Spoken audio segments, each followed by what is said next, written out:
প্রায় বছর দুয়েক পরে আব্বুর সাথে ধানমন্ডির স্টার কাবাবে গিয়েছিলাম। এর ব্রাঞ্চটার লোকেশন হচ্ছে ধানমন্ডি ৭ মসজিদ রোড। বরাবরের মতোই প্রচন্ড ভিড় ছিল। কিছুক্ষণ দাঁড়িয়ে থাকার পরে সিট পেয়েছি। অবভিয়াসলি প্রথমেই অর্ডার করেছি ওদের সিগনেচার ডিশ শিক কাবাব এবং সাথে নিয়েছি তুন্দুর রুটি।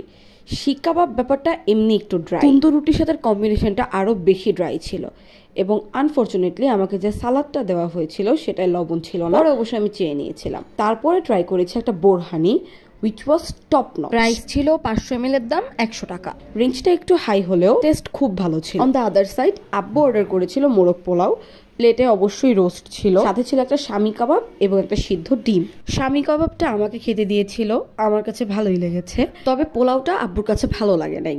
আমার আব্বু খাওয়া দাওয়া নিয়ে খুবই সিরিয়াস একটা মানুষ, খুব ভালোকে বলে মোটামুটি, সো আমি এখানে কোনো কমেন্ট করব না।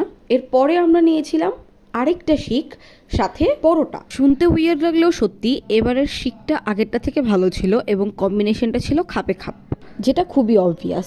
নাও to be totally upfront, Star কাবাবের ফুড কোয়ালিটি ডাউনফল হয়েছে অনেকটাই, বাট ইফ দে ওয়ান্ট ওরা কাস্টমার সার্ভিস থেকে শুরু করে ফুড কোয়ালিটি সব কিছুর মানই আরও উন্নত করতে পারে।